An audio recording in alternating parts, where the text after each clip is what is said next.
Nesse vídeo nós abordaremos os ácidos nucleicos, sua estrutura, como ocorre a transcrição e a tradução.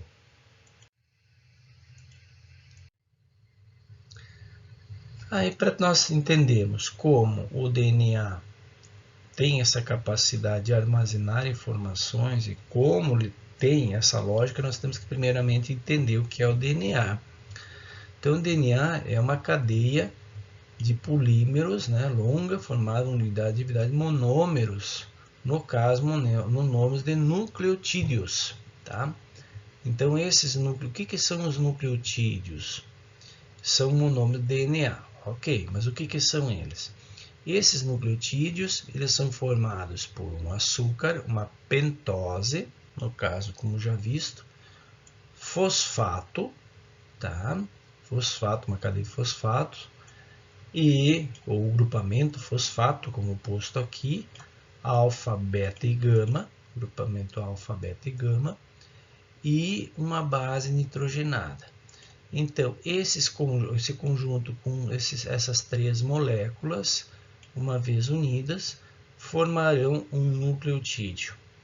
Nesse caso, no DNA, o que vai mudar entre os nucleotídeos, são dos 4 tipos de nucleotídeo que podem se formar, são as bases nitrogenadas, onde que o açúcar, no caso, essa pentose, desoxirribose, pode estar unida a uma adenina, uma guanina, uma citosina ou uma timina, que nós vamos considerar essas duas aqui, adenina e guanina, como bases púricas, e, no caso, timina e citosina como bases pirimídicas. O que a gente pode ver é que o que difere uma base púrica de uma pirimídica é a quantidade de anéis de carbono presente nelas, portanto. Essas são as características que definem esses açúcares, portanto. E aí nós vamos ter algumas definições também, que nós vamos definir como os linhas, por exemplo, linha, aqui 2 linhas, o que nós temos aqui nos açúcares. Então, nos açúcares, o que difere? Os carbonos, porque nós vamos ter nas bases nitrogenadas, nós temos carbonos, e nos açúcares também carbonos. Mas o que nós vamos considerar aqui são os carbonos presentes nos açúcares. Portanto, nós vamos visualizar que aqui nós temos o primeiro carbono, no caso, presente na desoxirribose, o segundo carbono, o terceiro carbono, o quarto carbono, o quinto carbono. Tá? Então, nós vamos ter o que nessa situação? No caso, esses carbonos presentes no açúcar, ele é definido como linha, certo? Então, nós vamos ter carbono 1 linha, 2 linha, 3 linha, 4 linha, 5 linha. Essa é uma definição importante para distinguir, portanto, os átomos do açúcar dos átomos das bases nitrogenadas, portanto. Aqui nós visualizamos os 4 tipos nucleotídeos de DNA. Nele, portanto, observamos aqui o agrupamento formado por 3 fosfatos. Esse grupamento aqui denomina, no caso, trifosfato. Como nós temos aqui uma base, no caso de adenina, que é a base púrica, nós vamos denominar, no caso, esse nucleotídeo de desoxiadenina trifosfato. Portanto, esses 4 anéis aqui, ou 4 nucleotídeos, são os 4 possíveis a partir das bases nitrogenadas que constituem esses nucleotídeos, portanto. Aqui visualizamos a maneira como esses nucleotídeos acabam constituindo esse polímero do DNA. Então, o DNA é formado por um polímero de nucleotídeos, ou seja, muitos nucleotídeos unidos, longas cadeias, o que vai depender do tipo de proteína que se pretende ou que o organismo pretende construir. Então, o que visualizamos aqui? Quando é construído um nucleotídeo, que uma enzima, por exemplo, um RNA, a RNA polimerase, transcreve do DNA, o primeiro nucleotídeo posto, independente da base nitrogenada, nesse caso, se falarmos aqui em RNA, vai mudar apenas, a pentose e a base, mas isso também vale para o DNA. Então, focamos no DNA para tentarmos entender melhor esse processo. Ok, então vai se replicar uma base, uma sequência de material genético DNA, quando vão se colocar uma sequência de nucleotídeos para formar esse polímero. Pois bem, o primeiro nucleotídeo, ele sempre vai ficar inteiro. Ele vai apresentar esses 3 fosfatos aqui, alfa, beta e gama. E essa ligação, ela vai ocorrer sempre quando nós vamos ter, por exemplo, o sentido de ligação entre os nucleotídeos será 5:3. Então, o último carbono que vai se ligar, sendo o carbono da pentose, vai se ligar com o terceiro carbono, da pentose aqui. Então, esse é o sentido. Então, o sentido é 5:3, quando está se construindo uma determinada fita. Então, nós vamos ter o primeiro nucleotídeo 5 carbonos. Os outros nucleotídeos vão perdendo os carbonos. Perde aquele beta e também o gama, ficando apenas o alfa presente. Apenas o alfa. E assim toda a fita será constituída por nucleotídeos contendo apenas um fosfato. Portanto, essa é a ligação. A esse tipo de ligação e que perde fosfatos, a gente chama de ligação fosfodiéster. Portanto, isso acontece nessa ligação entre nucleotídeos para formar fita de DNA, portanto.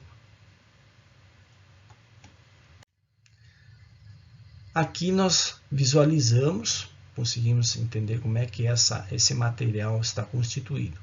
Uma fita DNA dupla, Fita dupla, aqui também a gente percebe fita dupla, e que a gente percebe um primeiro filamento de, no caso, 5:3, e o filamento contrário, de 5:3. Então, a gente percebe que esses filamentos, como são duplicados, uma dupla hélice, elas estão em sentido contrário. A primeira fita, então, que foi criada, ela é 5:3. E a outra fita fica em sentido contrário, 3:5. Isto por quê? Porque no momento da duplicação, nessa região do 5, tem 3 fosfatos presentes.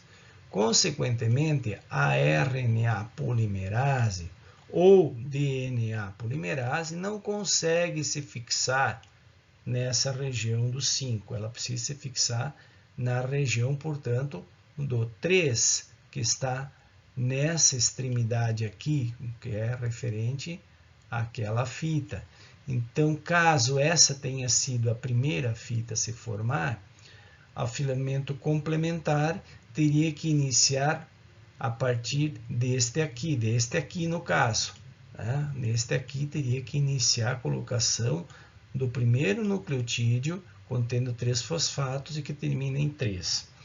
Então, essa informação é importante porque no momento que tivermos depois a transcrição, que é a leitura do DNA para produzir um RNA, sempre a enzima vai se fixar, ou irá se fixar, na extremidade que tenha 3 linhas. Na extremidade 3 linhas. Ou seja, na extremidade em que o último nucleotídeo tem apenas um fosfato. Isso pode acontecer nesse filamento ou nesse filamento. Vai depender de qual é o filamento molde, que para isso nós temos que ter depois, saber que depende do códon iniciador. Dependendo do local da presença desse códon, no caso que define metionina, depende do códon iniciador, o que a gente vai ver mais adiante.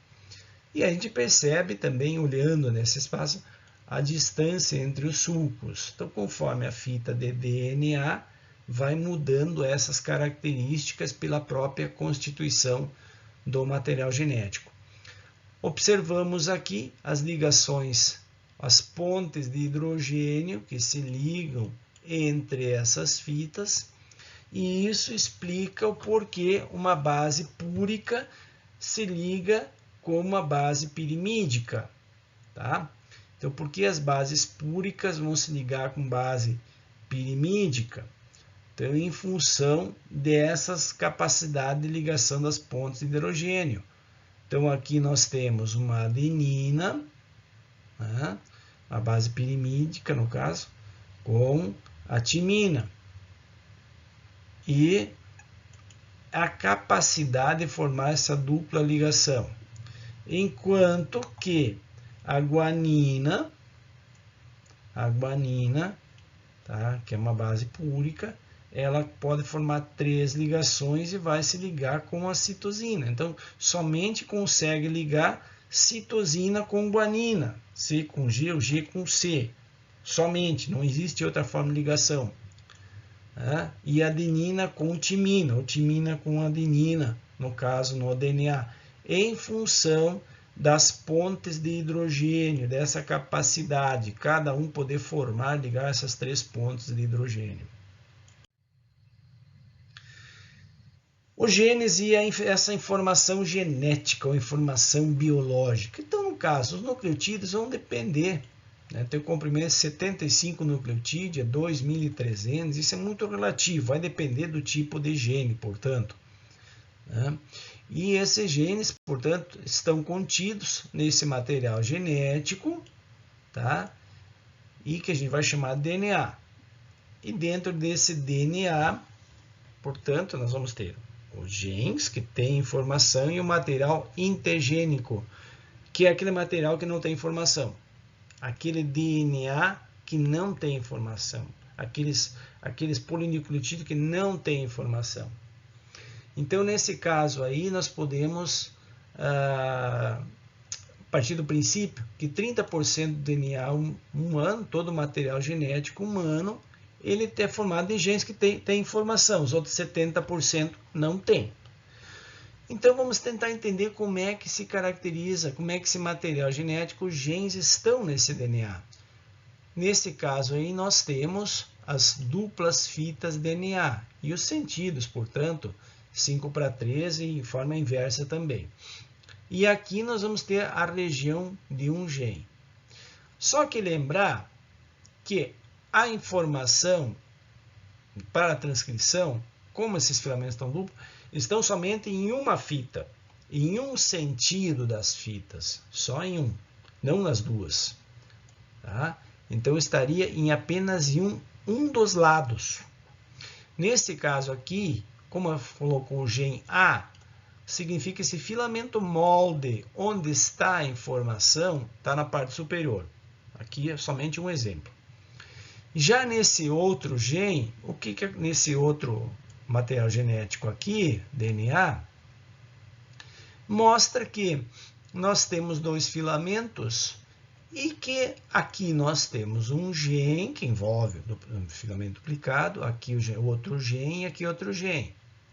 Mas que os filamentos moldes desses 3 genes estão nas fitas complementares, fitas opostas.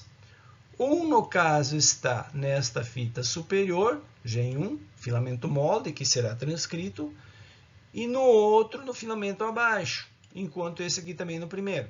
Então, eles não significa que todas as informações estarão apenas em uma das fitas. Então, o molde pode estar de um lado ou de outro, dependendo da posição. E a leitura, o sentido da leitura também pode ser ao contrário. Não quer dizer que vai ser sempre o mesmo sentido. Ah, não, mas aqui é A3, então quer dizer que a polimerase, RNA polimerase, para ler aquele gene, o RNA vai se fixar só nesse 3 e vai para lá. Não, ela pode se fixar aqui e para querer poder ler esse gene que está aqui, na fita inferior. Mas então, quais são as polimerases, RNA polimerases em eucariontes, que leem o DNA para produzir os RNAs e os tipos de RNAs? Portanto, tem 3 tipos de RNAs polimerases: A1, 2 e A3. RNA polimerase 1, ele vai ler os genes que são responsáveis pela produção do RNA ribossomal. Tá?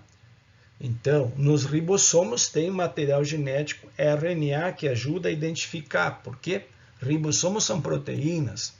Essas proteínas precisam ser transcritas em algum gene que vai transcrevê-lo. Para isso, precisa lê-lo. Consequentemente, o que acontece?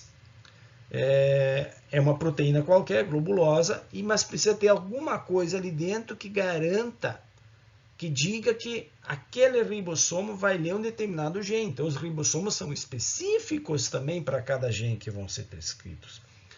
Portanto, essa especificidade de cada gene, ela é garantida no RNA ribossomal. Para cada proteína que vai ser transcrita, para cada RNA mensageiro que vai ser produzido, precisa ter RNA ribossomal que corresponda a ele. Tá? E aí nós temos na sequência polimerase 2, que são genes de proteínas, que é o RNA mensageiro, né, que é a maioria produzida, embora a maior quantidade de material produzido são de ribossomos. A maior quantidade de genes e RNAs transcritos são de ribossomos. Pelo desgaste deles, pela quantidade de ribossomos que precisa.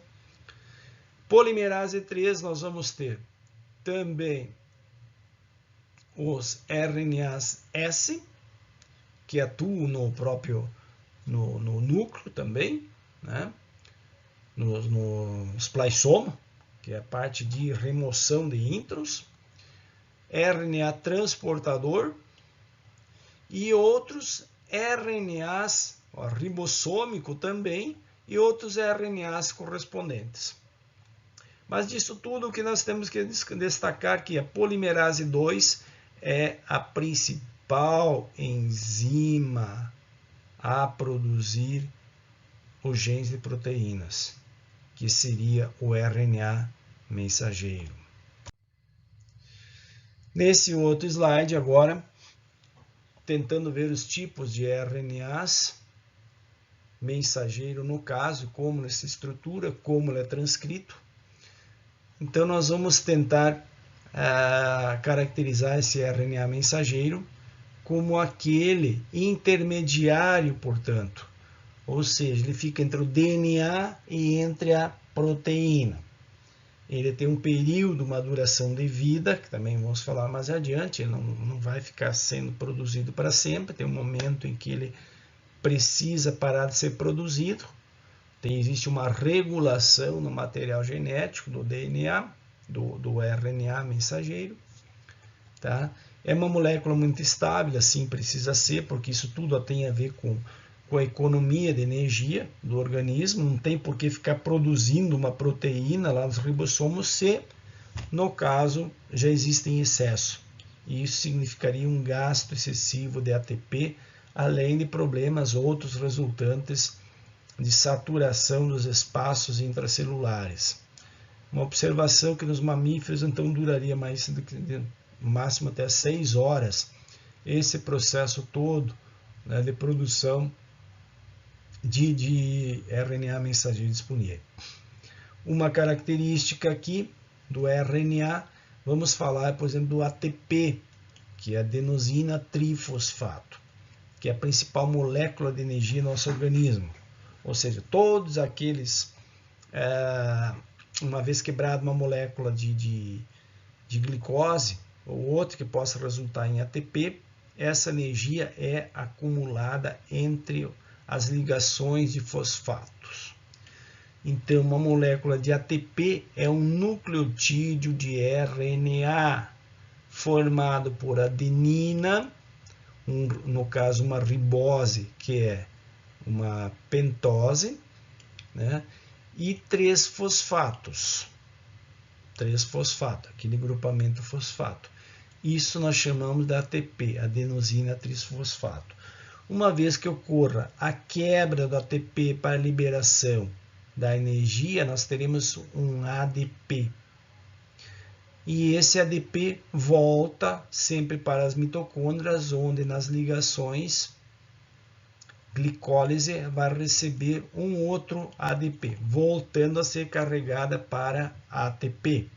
Isso a gente chama, portanto, né, de produção de energia, importante para as células. Quando temos apenas 2 moléculas ou 2 fosfatos aqui, tá?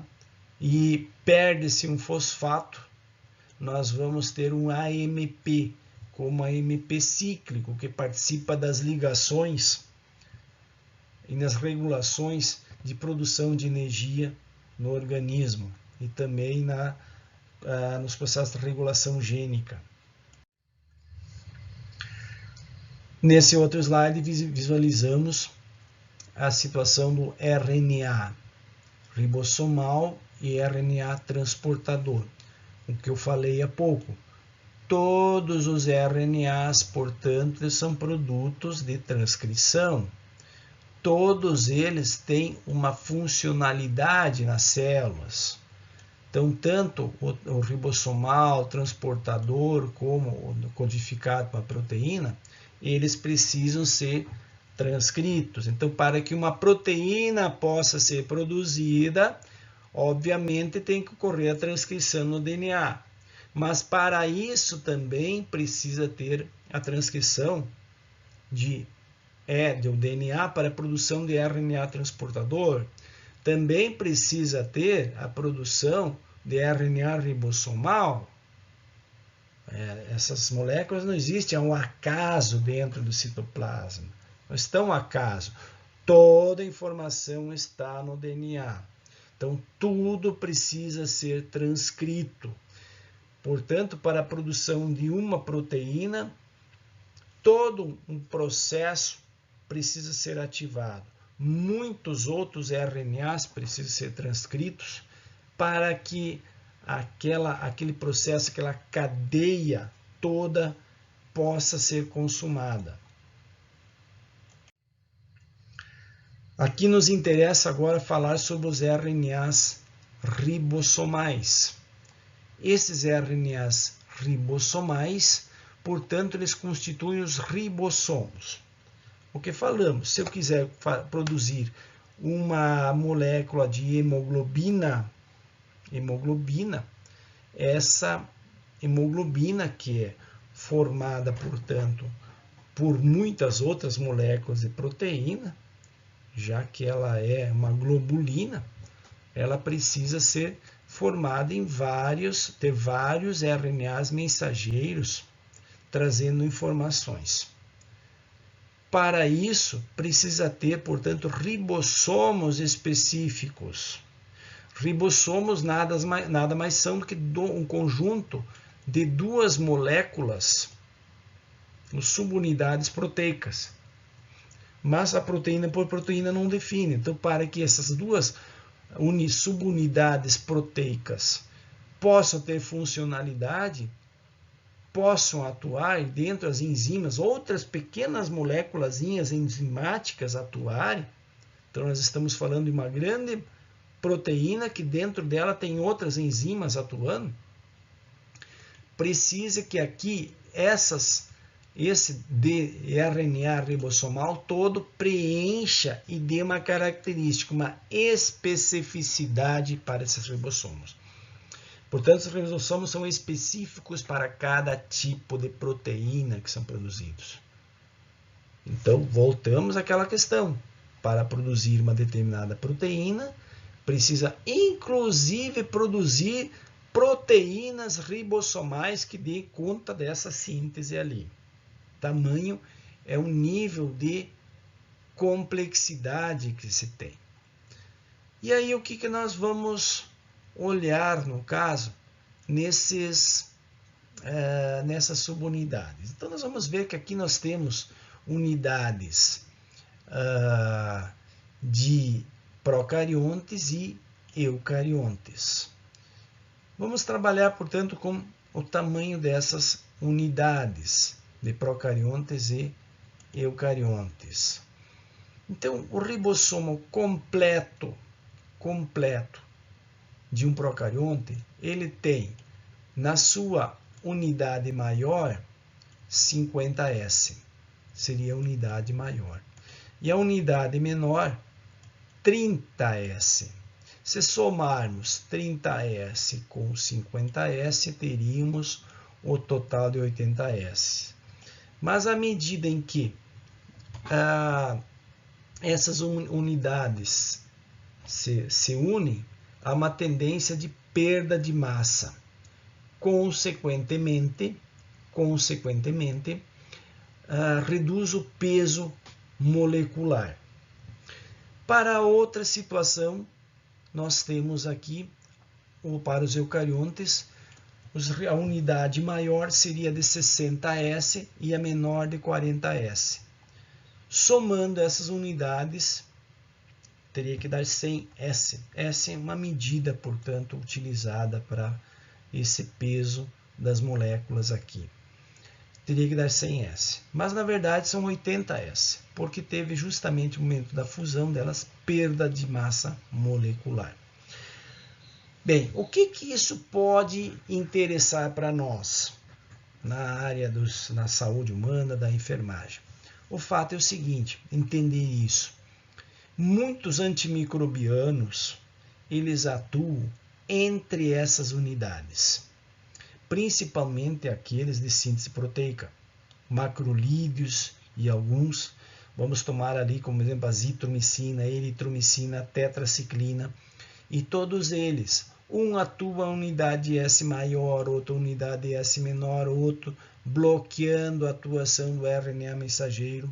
Então, essas informações são importantes para entendermos, pelo menos, o local, o sítio de ação desses antimicrobianos.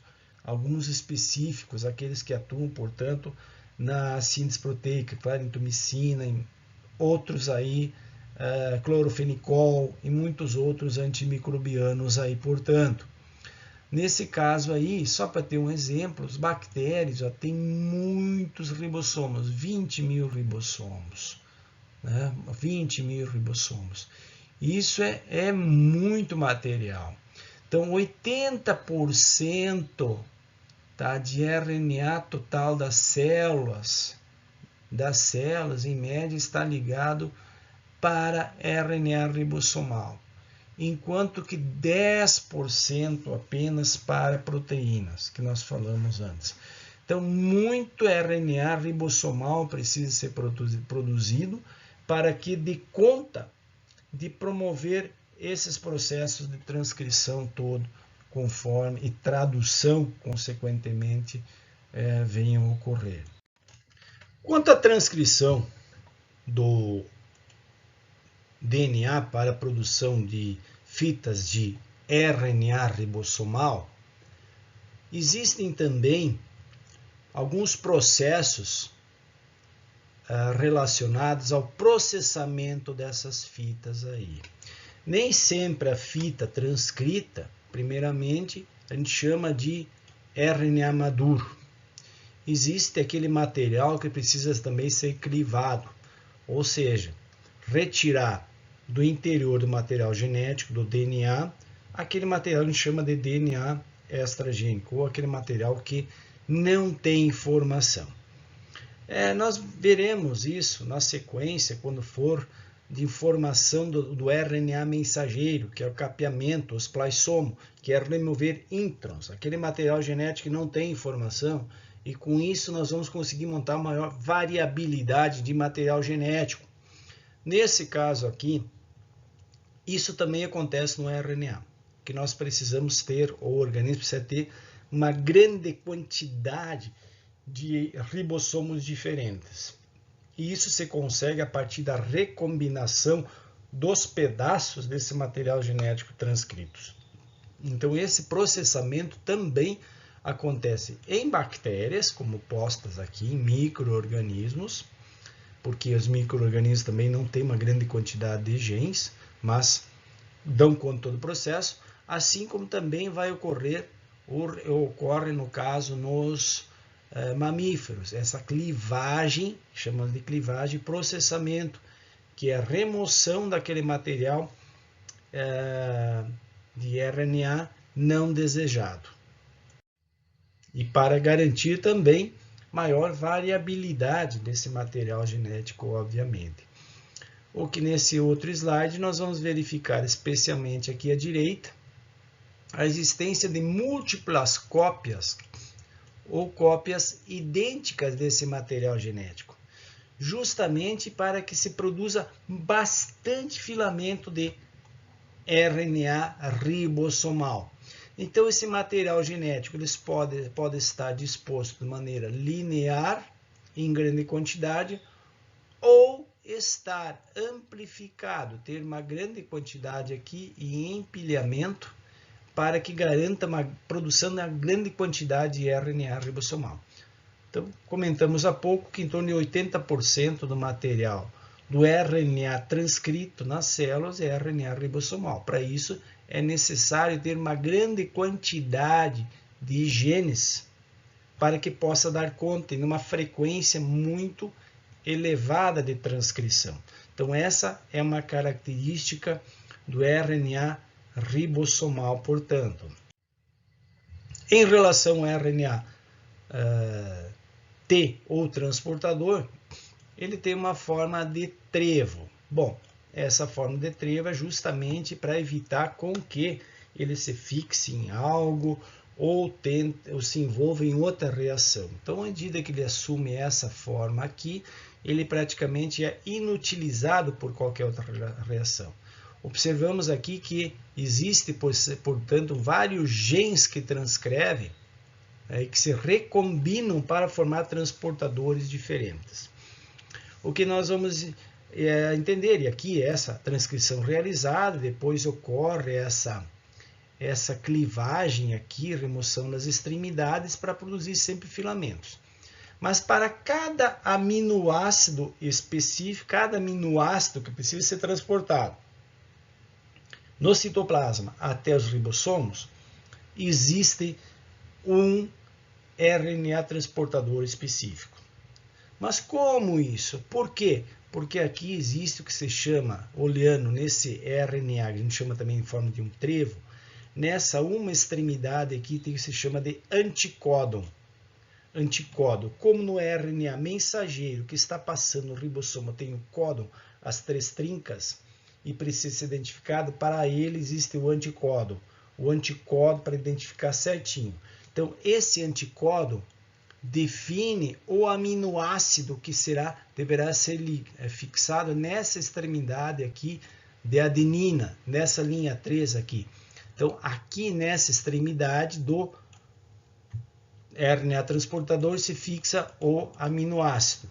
Aqui, obviamente, esse pontinho está em azul, porque designa que qualquer sequência pode estar aqui. Então, essa é a estrutura de um RNA transportador. Ele terá aqui uma sequência, no caso, de 3 nucleotídeos, e essa sequência desses 3 nucleotídeos, aqui nós vamos definir como uma base nitrogenada.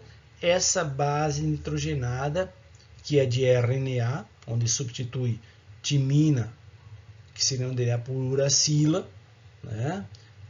Essa sequência define um códon, que é, na verdade, um anticódon, contrário do outro, porque ele precisa ser fixado no códon do RNA mensageiro lá no ribossomo para que possa ocorrer a respectiva tradução. Síntese de RNA. Bom, essa produção do RNA, nós temos aqui então o filamento de DNA, e que esse filamento molde precisa ser copiado, né? Precisa fazer a cópia, essa transcrição, ela vai ocorrer obviamente nesse sentido. Então nós vamos ter 3:5, que é o sentido da transcrição, e aí nós vamos ter também a formação do RNA mensageiro, que ele acaba também, ou os RNAs, seja qual for, também nesse sentido 5:3, como nós vimos anteriormente. Então, a fita produzida terá também o primeiro nucleotídeo, a fita de RNA, seja ribossomal, transportador, mensageiro, nucleossomo, terá lá também essa sequência 5:3. E quem vai fazer isso, obviamente, são as polimerases 1, 2 e 3. Nesse processo aqui que nós destacamos nos eucariontes, as 3 polimerases. Em procariontes isso muda um pouquinho. Em procariontes nós já temos um conjunto que a gente chama de holoenzimas que colaboram nesse processo de transcrição. Então difere um pouco das eucariontes em relação à transcrição. Bem, então vamos discutir agora a organização dos genes. Depois nós retomaremos a discussão sobre a parte da transcrição e tradução. E agora vamos falar como esses genes estão organizados. Primeiramente, a organização. Os genes podem ocorrer sozinhos ou em grupos. Quando estão em grupos, tá? Eles podem estar formando agrupamentos de genes semelhantes, como nós falamos há pouco. Vários genes idênticos para formar, por exemplo, um conjunto de proteínas como ali dos ribossomos. Muitos genes semelhantes para formar uma sequência de RNA, ou de proteínas também, muito idênticos. Então, ele vai chamar isso de agrupamentos. Então, nós podemos ter também, nesse sentido, outras formas, nesse sentido, óperos, que a gente vai chamar isso, em bactérias, ou famílias multigênicas, de modo geral, que a gente estava se referindo agora aos ribossomos. Vamos chamar isso de famílias multigênicas. E óperos. Mas o que são óperos? Então, óperos diz respeito a bactérias. Bactérias, como tem apenas um cromossomo circular, 2.000 e poucos genes, não são muitos, mas tem que dar conta de todo o processo, uma quantidade menor. Para uma determinada via bioquímica, são necessários vários genes atuando para que essa via bioquímica ocorra. Vamos pegar, por exemplo, na questão da glicose. Tomamos como exemplo as células eucariontes ou ser humano.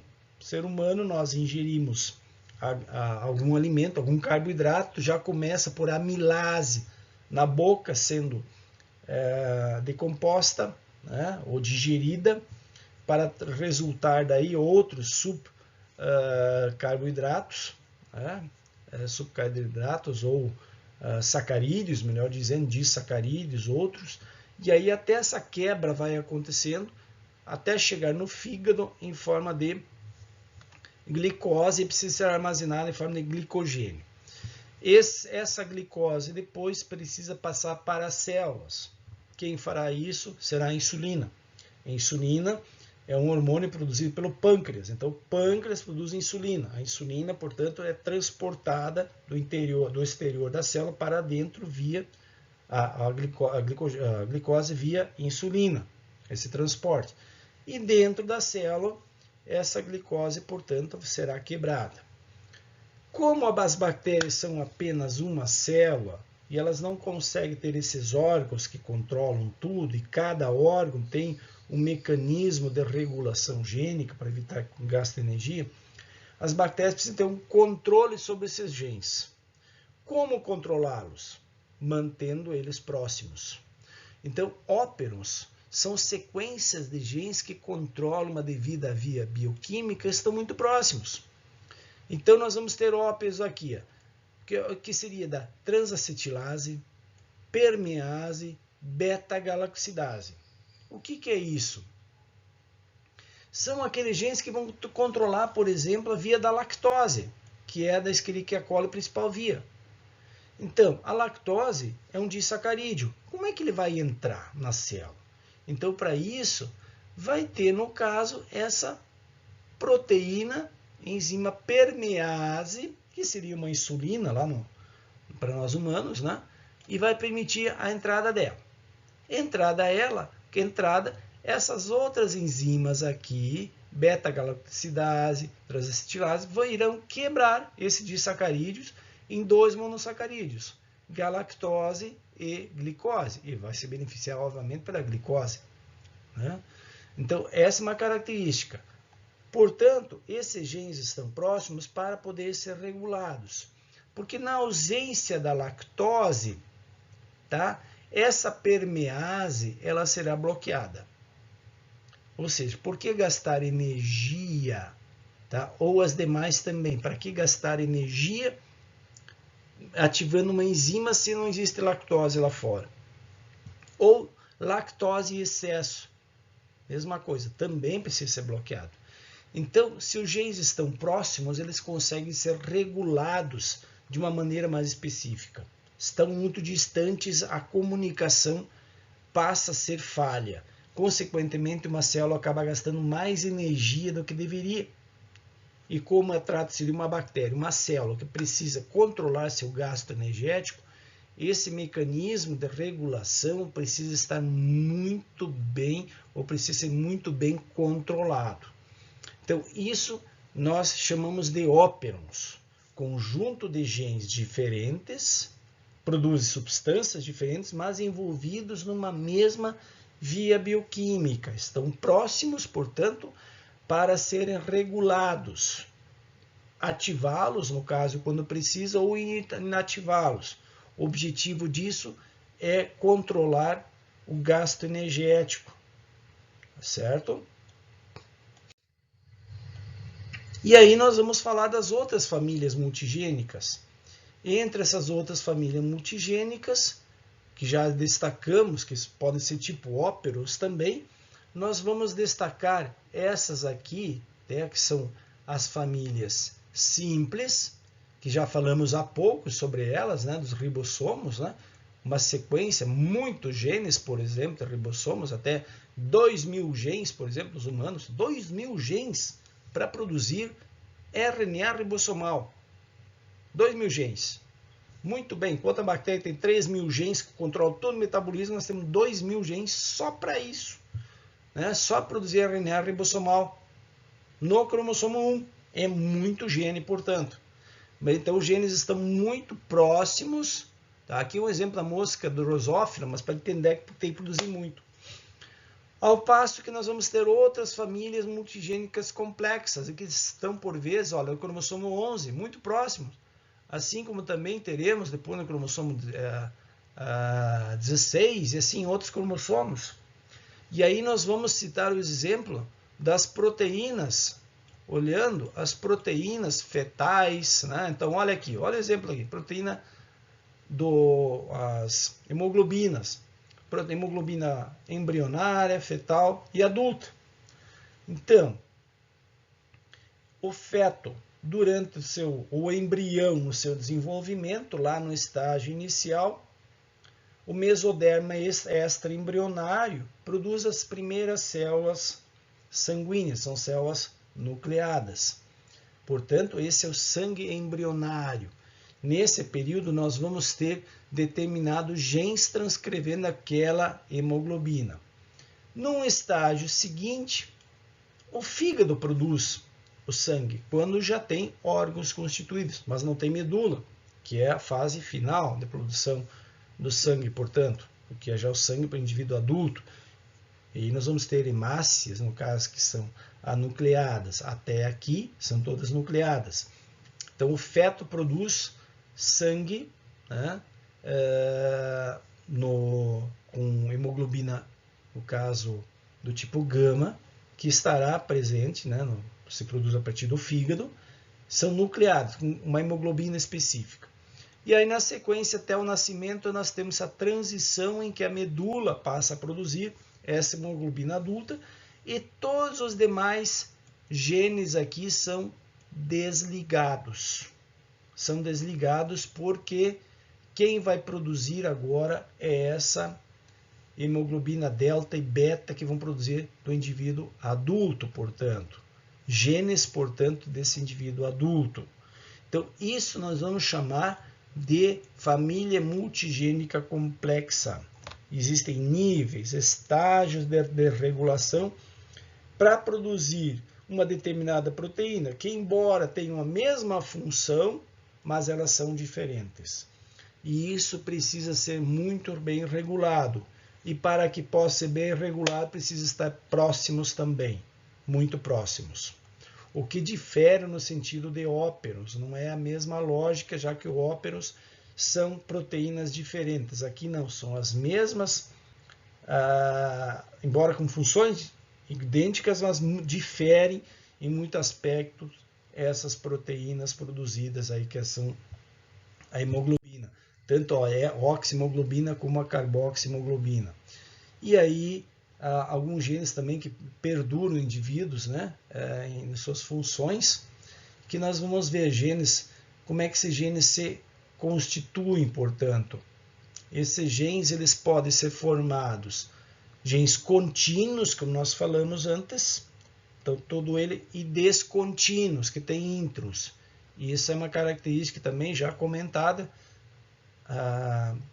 anteriormente, que esse aqui trata-se de um material que não codifica nada. Então, e os exons têm que codificam. Então, nessa situação, o que nós temos?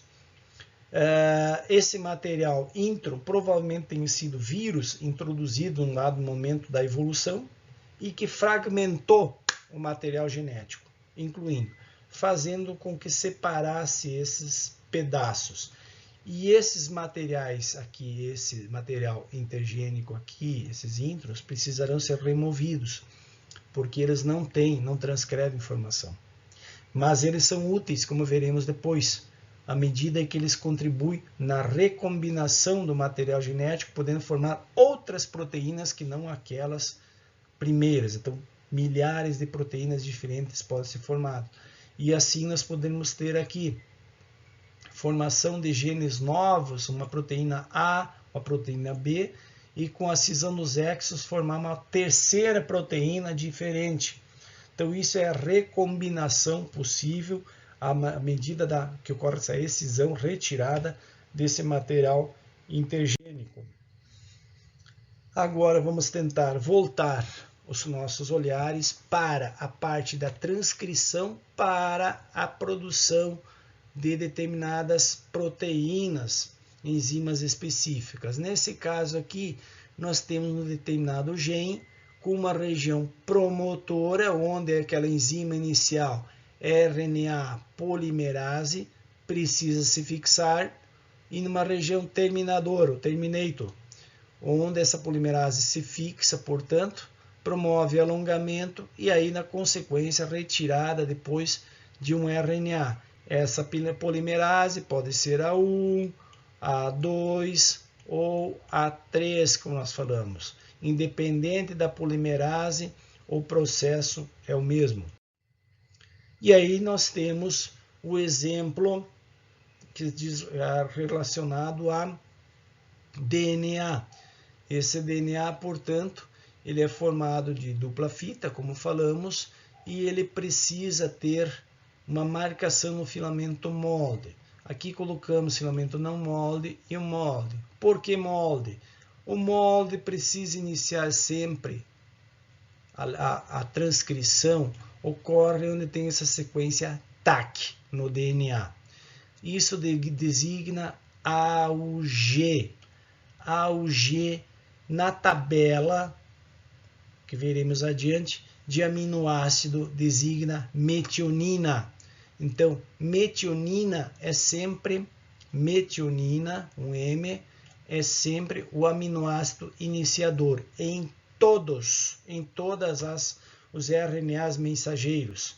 Portanto, para eu saber qual a fita ou por onde começar, uma RNA polimerase ou ela se fixa nessa extremidade, onde tem um 3, ou se fixa nessa extremidade com 3. Mas o filamento molde é definido pela posição do TAC. Como poderíamos ter nesse sentido contrário, se tivéssemos aqui um C nesse sentido aqui, ó, não aqui, portanto, perdão, mas aqui se tivéssemos assim, ó, aqui, TAC, ela começaria aqui, nessa posição. Então a leitura seria para cá e não para cá. Isto porque lá dentro do DNA não existe uma lógica como nós pensamos da esquerda para a direita. Lá o movimento ele pode ser em duplo sentido. Então se nós tivéssemos um TAC nessa posição, filamento aqui, qualquer outro, fosse um G, por exemplo, no lugar do C, não seria aqui, mas seria aqui. Esse é o nosso entendimento. E aqui, novamente, para termos uma ideia, né, como se dá esse processo, tá, de formação, portanto. Então, nós temos um DNA, consequentemente, um filamento molde, um transcrito, que seria um RNA mensageiro, tá? Ou qualquer outro RNA que fosse, mas aí a gente percebe muito bem o porquê que é um RNA esse filamento aqui. Porque aqui, ó, quando deveria ser timina, tem uracila. E uracila é o nucleotídeo presente nos filamentos de RNA. Então, aqui nós temos a fita DNA e, consequentemente, o seu transcrito de 5:3, que seria de RNA. Novamente, voltamos a falar de como ocorre a transcrição nos procariontes. Lembrando que nos procariontes, para que ocorra a fixação da holoenzima e esse complexo de enzimas, há uma região que essa enzima precisa se fixar, que é nessa região entre menos 35 e menos 10. Anterior a essa região aqui do 1, que é a região promotora. Então, por aqui nós vamos ter uma região do gene, né, e essa enzima, portanto, ela terá que se fixar, começar a fixar por aqui, nessa região promotora, para que ela possa fazer essa transcrição. Então, essa é a região nas bactérias, menos 35 a menos 10, como se isso fosse um plano cartesiano. Então, menos 35, menos 10, né? 0, 1, 2, 3 e assim progressivamente. Então, essa é uma definição da localização de transcrição que deve ocorrer. E aí nós olhamos novamente como isso vai ocorrer, né? Por exemplo, aqui nós vamos ter esse gene, né? A posição, o segmento líder, que é um segmento que não tem informação, precisa ser removido, o fim, segmento trailer, e que posteriormente ele é removido. Então, olhando aqui, a região promotora, uma bactéria, fica, portanto, nessa região menos 35 e menos 10, num ponto antes do gene, para que possa ocorrer a respectiva transcrição. Aí, novamente, para termos uma ideia de como acontece a transcrição, né, a remoção que vai acontecendo, os próprios RNAs, né, as polimerases, que é apenas em uma das fitas, portanto, essa fita é aberta, e em uma delas ocorre esse processo todo de inserção da enzima e, portanto, a transcrição. Aí nós vamos para as eucariontes. Bom, de eucarionte. Nas eucariontes nós temos as 3 polimerases, o que difere lá das procariontes, mas tem algo diferenciado quanto à posição de fixação da enzima, e que se chama a região Tata Box. Essa região Tata Box ela compreende como uma sequência de bases nucleotídeos timina, adenina, né? Numa região, portanto, que deve se complementar, e nessa região Tata Box é que as enzimas RNAs polimerases precisam se fixar, principalmente a 2, para que essa transcrição possa ocorrer, portanto, né? Tá? Em relação ao gene. Aqui novamente um outro slide, vamos mostrar que junto com a enzima polimerase, né, outros fatores de transcrição precisam se ligar ao Tata Box. Então nós vamos ter muitas outras proteínas e fatores de transcrição que precisam se ligar. Na ausência delas não acontece a fixação. Bom, esses fatores de transcrição, eles são importantes porque atuam no processo de regulação dos genes. Eles impedem, facilitam ou dificultam a transcrição. Ou seja, num dado momento que não deveria ser transcrito um RNA mensageiro para produzir uma determinada proteína, ele não será transcrito. Ou, na presença dele que precisa, tem que ter esse fator de transcrição.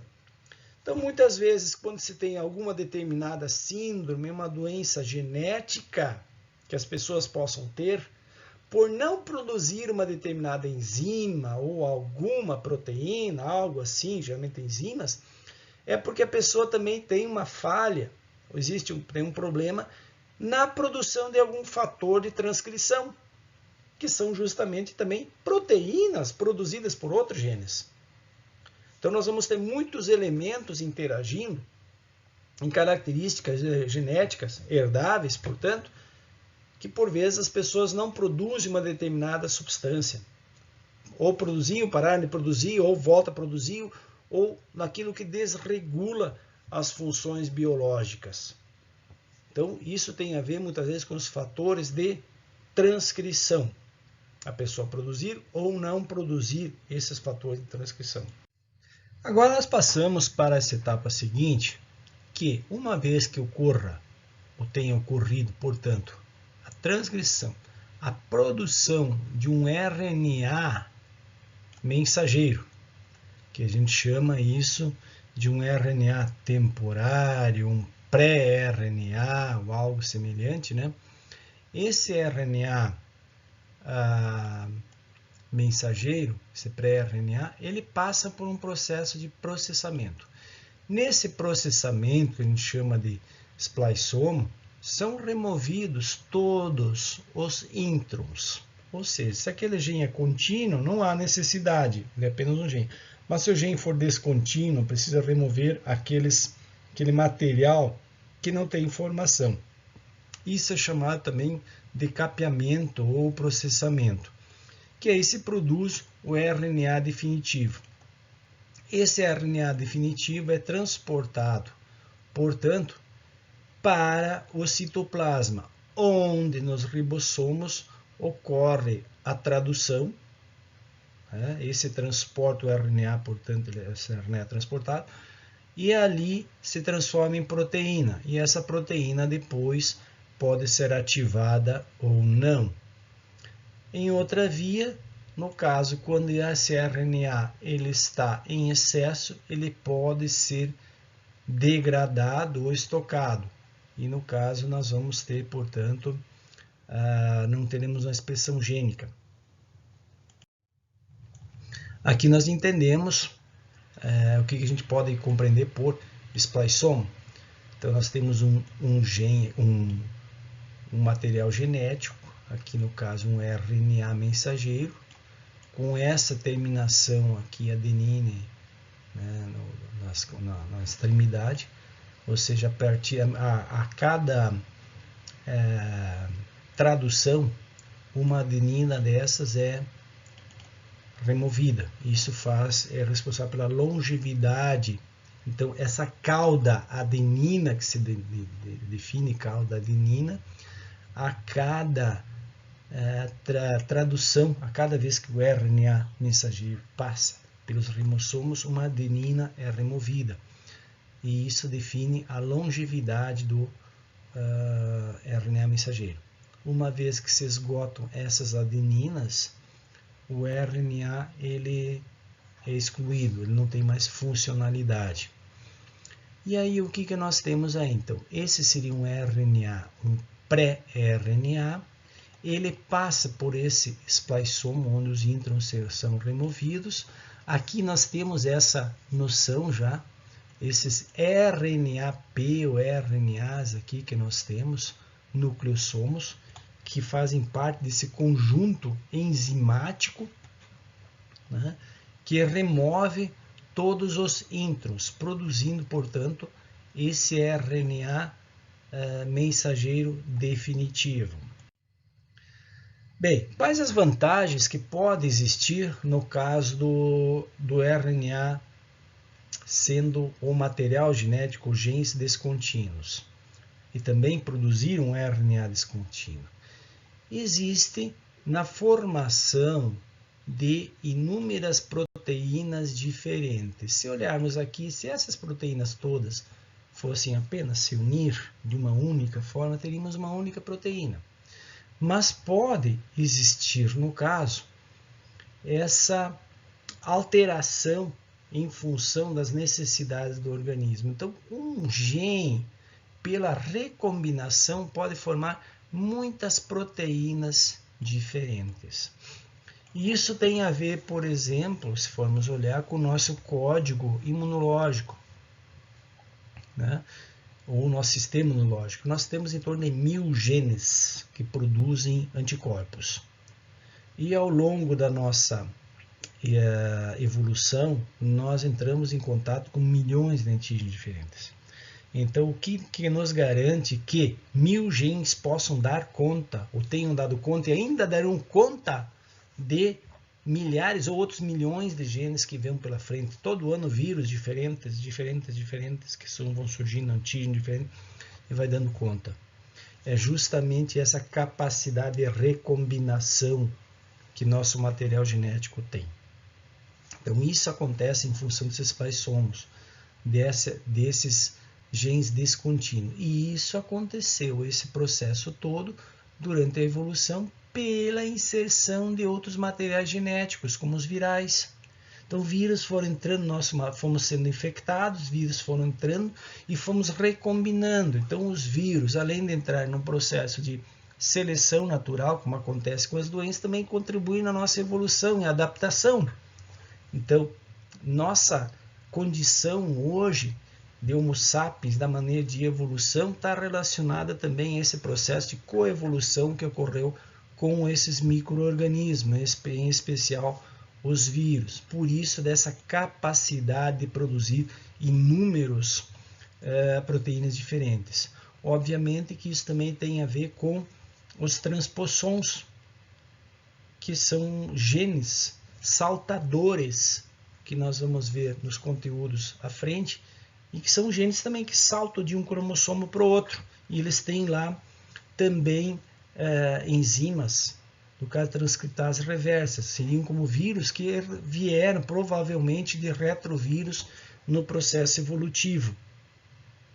Temos em torno de 40 desses transpossons envolvidos nesse conjunto dos 1000 genes descontínuos. Portanto, esses genes vão saltando de um espaço para outro, fazendo com que essas proteínas fiquem diferentes. Isso nos garante, portanto, essa diversidade de anticorpos que nosso organismo possa estar sempre produzindo. Aqui verificamos novamente numa reprise. Aqui desse lado nós temos, portanto, o núcleo da célula, né? O núcleo da célula, que está nesse espaço aqui, e para cá o citoplasma. O DNA, que foi transcrito, aqui se produziu um gene descontínuo, um pré-RNA, que no capeamento, a partir desse complexo spliceomos, com proteínas, enzimas e presentes aí também RNAs nucleossômicos, tá? Foi removido todo o material genético, né? E se produziu, portanto, ribossomos aqui, tá? RNA ribossomal, que também pode passar esse processo de spliceomo, transportador, e o mensageiro, que uma vez atingindo os ribossomos, né, específicos para aquela proteína, porque esses RNAs aqui constituíram esses ribossomos para essa proteína. Esses RNAs ribossomais se montaram, formaram subunidades para essa proteína específica, que será formada aqui. Aí os RNAs transportadores, considerando seu anticódon, que tem que ser proporcional ao códon, né, transportam nesse segmento de adenina no final os aminoácidos e os vão dispondo numa sequência, né, que contemple toda a proteína, toda a informação que estava no RNA mensageiro. Começando, claro, considerando que o primeiro sempre foi metionina, conforme está na informação de todo o nosso código genético, todos os genes que transcrevem alguma proteína específica. Bem, vamos recapitular como ocorre, portanto, a transcrição. Inicialmente, temos que partir do pressuposto de que existem as duas fitas de DNA, uma complementar à outra, em que uma das fitas possui uma extremidade 5 linhas e a outra 3 linhas, e a outro segmento contrário, em função da disposição, portanto, dos 3-fosfatos. Nesse caso aí, nós temos esses dois segmentos aí. Mas qual seria, portanto, o filamento molde? Aquela fita em que a DNA, o RNA polimerase, portanto, irá se fixar para promover ou realizar o transcrito, a produção do RNA mensageiro. Seria esse filamento aqui. Então, primeiro temos que considerar o sentido de transcrição. Sempre o sentido dessa transcrição será, em que a polimerase vai se fixar, seria no filamento 3'5. Então, a fita, o RNA polimerase tem a opção de pegar nesta fita aqui, ou nesta outra, neste sentido contrário, aí produzindo um transcrito 5'3. Né? Pois bem, nesse caso aqui, quais das duas fitas será o filamento molde? Justamente aquela que tem, portanto, inicia num determinado espaço, ou próximo aqui, com uma sequência TAC. Esse segmento TAC, ele, uma vez que ele designa, no caso, o AUG aqui, esse AUG, lá na tradução, é definido como metionina. Então, sempre o TAC será o código iniciador. Portanto, esse será o filamento molde.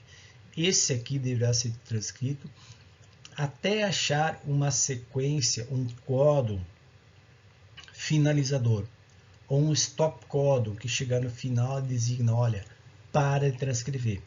Isso que vai ser visto na tabela subsequente, portanto. Neste caso aí, portanto, o filamento molde se transcrito isso aqui. Então, a enzima RNA polimerase se fixa nessa região, na região promotora do Tata Box, e começa a transcrever esse filamento, abrindo a fita e esse filamento que é transcrito. E começa a colocar os nucleotídeos, montando eles em relação ao nucleotídeo anterior, como se fosse correspondente. Então, ou como tem um A aqui, o nucleotídeo correspondente será o A, ou tem um T, será o A.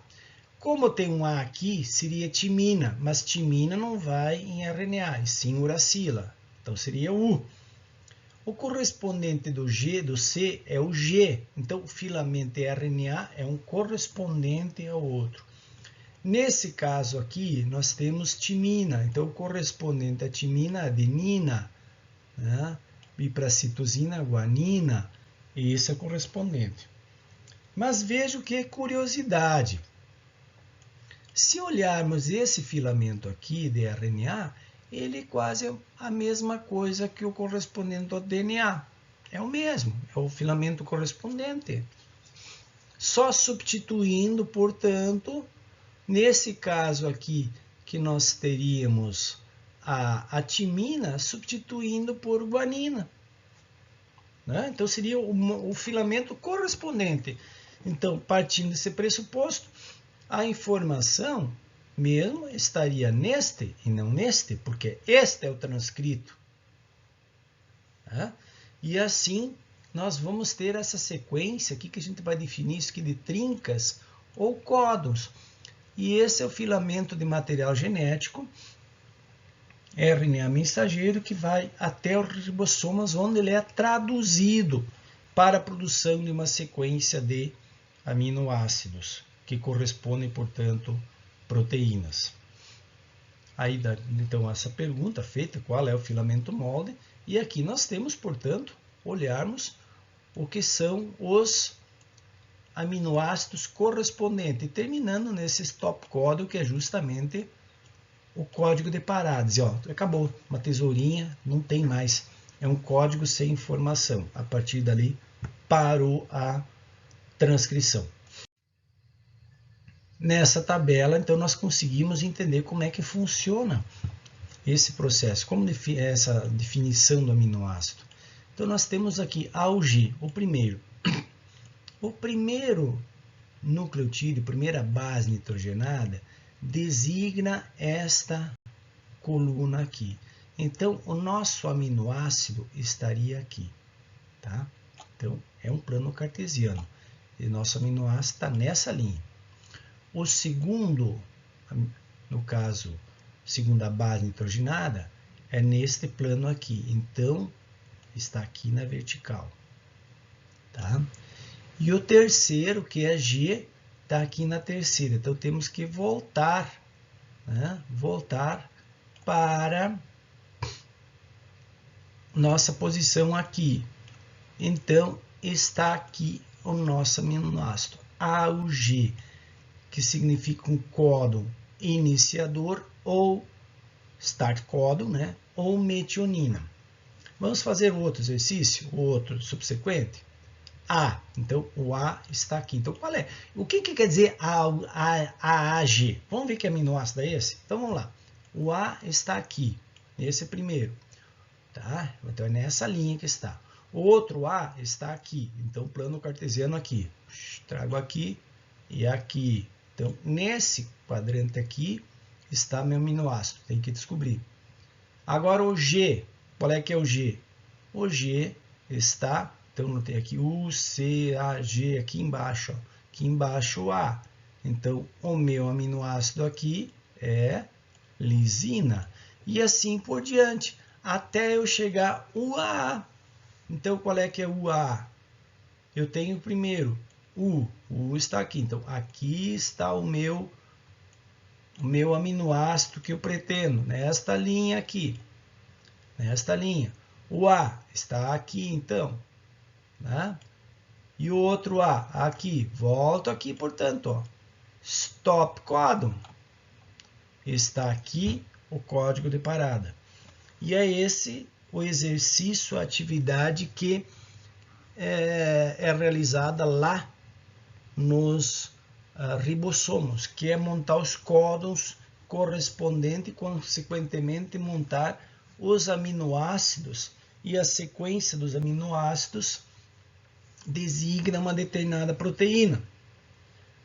E a maneira como as proteínas estão dispostas vai definir se ela é primária, secundária, terciária ou quaternária, justamente pela ligação entre os aminoácidos.